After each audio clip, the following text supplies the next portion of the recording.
নমস্কার, শুভ সন্ধ্যা। র্যাপিড টাইমসে আপনাদের সকলকে স্বাগত। সারাদিনের সমস্ত খবর নিয়ে আমি দিয়া। বিষাক্ত পানীয় জল খেয়ে অন্ধ্রপ্রদেশে মৃত্যু একজনের, হাসপাতালে ভর্তি প্রায় 70 জন। সিকিমে প্রবল তুষারপাত, আটকে পড়া 2700 পর্যটককে উদ্ধার করল প্রশাসন। আজ ফের আসানসোল আদালতে বোমাতঙ্ক, পাঠানো হয় হুমকি ইমেল, স্নিফার ডগ দিয়ে চলে তল্লাশি।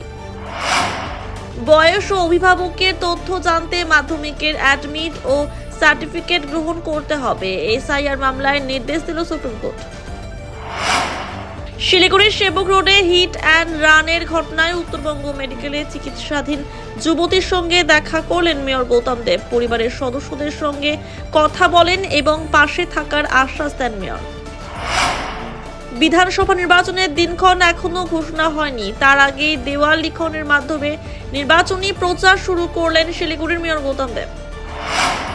শিলিগুড়ি পৌর নিগমের উদ্যোগে দীনবন্ধু মঞ্চে অনুষ্ঠানের মধ্যে দিয়ে হাউজিং ফর অল প্রকল্পের উপভোক্তাদের হাতে চেক তুলে দিলেন মেয়র গৌতম দেব। এদিন অনুষ্ঠানে আশা কর্মীদের সঙ্গেও একটি আলোচনা সভা অনুষ্ঠিত হয়। 2 দিন পর সরকার চালাবো আমি, এটা বুঝে রাখুন, পুলিশ আধিকারিককে বলেন শিলিগুড়ির বিধায়ক শঙ্কর ঘোষ। বিধায়কের মন্তব্যের শোরগোল। খড়িবাড়িতে ব্যাটারি চালিত স্কুটি কোম্পানির প্রতারণার ফাঁদে পড়লেন 54 জন, ঘটনায় গ্রেফতার কোম্পানির ম্যানেজার।